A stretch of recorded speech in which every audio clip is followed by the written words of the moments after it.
Welcome to our regular 6-minute strategy from me, Guy Monson. As I speak today, Iran has escalated its attacks on Dubai and on Gulf shipping. There seems little success in securing the Strait of Hormuz, and the IEA has begun releasing oil reserves around the world. Despite intensive bombing from the US and Israel, the harsh reality is that there is little precedent for the collapse of a regime through air power alone. Against this backdrop, President Trump increasingly risks appearing like a man in a hurry. The White House now faces 3 distinct timelines. First, America's Gulf allies are suffering severe economic disruption and are rapidly running down their stocks of interceptors. Second, the American economy at home faces falling consumer confidence and rising gasoline prices that will likely lift inflation just months before November's critical midterm elections. Third, a serious shortage of oil and gas is emerging, particularly in Asia.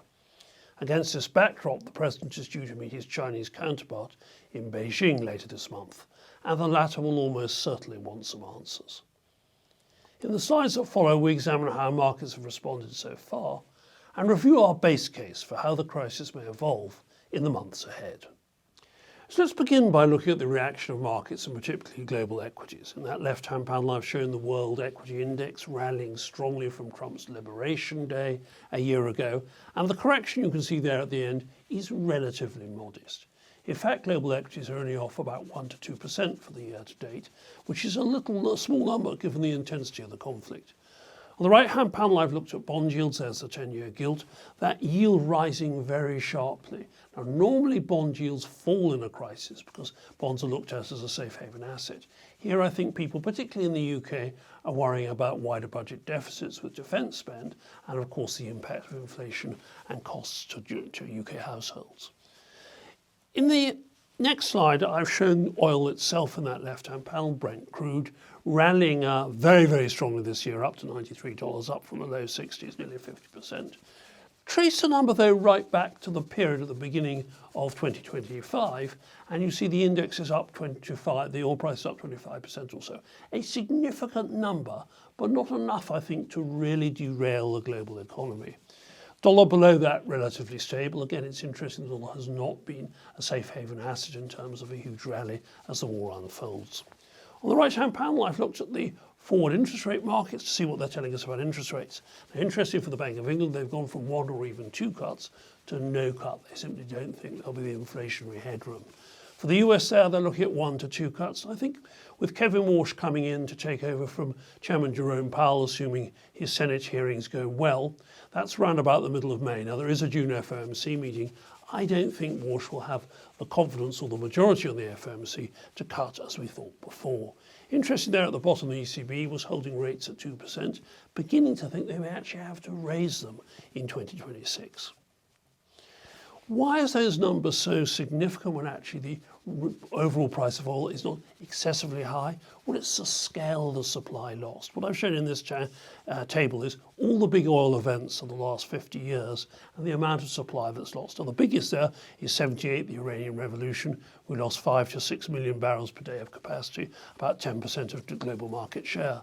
Look today, though, and we look as though we could lose, or at least bottle up, 15 to 20 million barrels a day as the Straits of Hormuz remain paralysed and only relatively small amounts can go through that east-west pipeline out to the Red Sea. And you can see things are not looking good in the Straits of Hormuz. That chart on the right is daily tanker transit calls. They're down from 50 to 60 a day to just 1 on the latest number that I've shown. So let's look at our core scenario. US-Israeli strikes achieve their primary objectives in 2 to 4 weeks. Back-channel diplomacy starts around then via Oman and China. Khomeini's successor prevents the total collapse of the Iranian state. And slowly but surely the Straits of Hormuz reopen to traffic over the next 3 to 4 weeks, with full normalisation taking probably 2 months. The slightly more hostile environment is what we call more of a muddle through. A duration of 4 to 5 months. The air campaign remains for longer. Iran shifts to cheaper drone and asymmetric tactics with periodic attacks on Gulf infrastructure to keep risk premiums high. Underwriters are not prepared to give cover for ships to sail through the straits. And yes, the US declares victory, but probably before the situation is truly resolved. Now, what does that mean for asset allocation?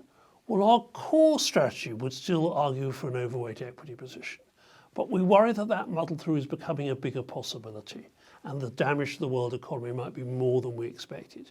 So we're bringing back equities to neutral. Our long-term position is to deploy this in bond markets, but we need a higher yield to make that really attractive. And we think that's a real possibility. So sitting with a neutral cash position, still underweight dollars, but ready for that shift into bonds at the right moment.